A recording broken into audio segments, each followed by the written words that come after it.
Donc voici une formation sur le DLM DAC 360S.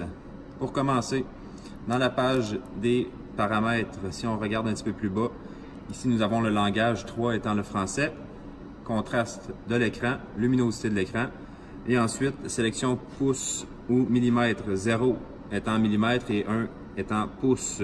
Donc si jamais on veut changer notre contrôleur pour des mesures en millimètres, on peut le faire. Ensuite, si on va ici côté positionnement manuel, on peut changer manuellement à partir des flèches qu'il y a sur votre contrôleur le positionnement de la butée arrière, de l'angle et de l'espacement entre les couteaux. Ensuite, ça ici c'est le mode manuel. Donc ici on a le positionnement présentement de la butée arrière.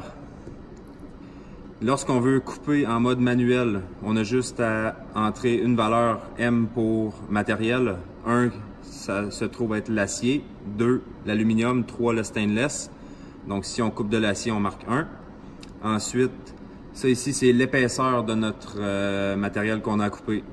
Donc dans ce cas ici, on a juste 2 décimales. Donc si on veut couper du 1/8, on marque 0.12 pour du 1/8.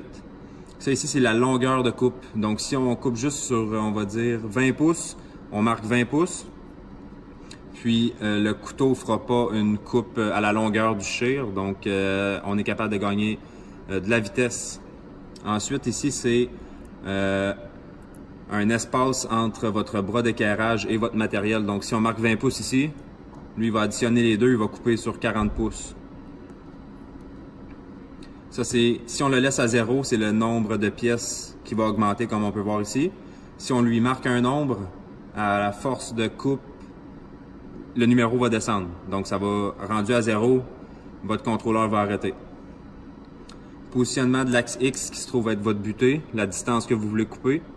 Puis ensuite, ici, l'angle de coupe, l'écart et la longueur de course, ça se calcule tout seul automatiquement. Donc, si je change, exemple, l'épaisseur, on va voir ça ici changer. Donc, le reste est calculé. Ce qu'on a à rentrer, c'est le matériel, l'épaisseur, la longueur de coupe. Ensuite, la distance qu'on veut couper. C'est tout. Ensuite, mode automatique.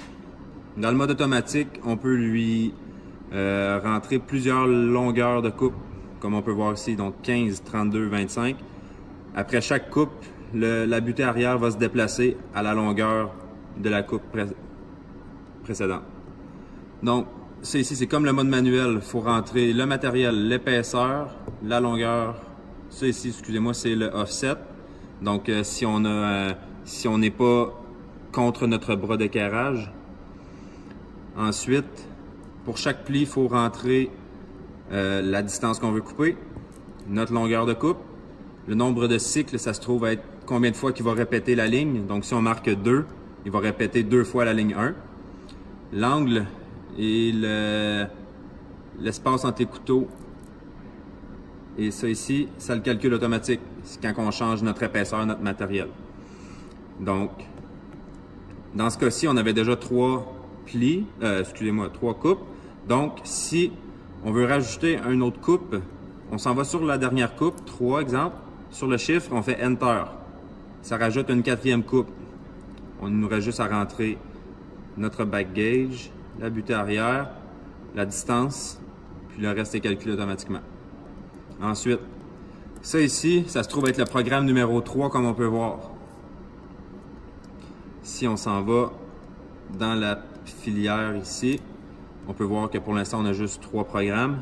Donc, si je veux sélectionner le programme numéro 1, je m'en vais dessus, je fais Enter. Ensuite, le programme numéro 1 est sélectionné. Ça ici, c'est notre programme. Si on veut en créer un nouveau, on a simplement à sélectionner une case qui est vide, Enter. Ensuite, on se retrouve pour le programme numéro 4 à créer notre programme.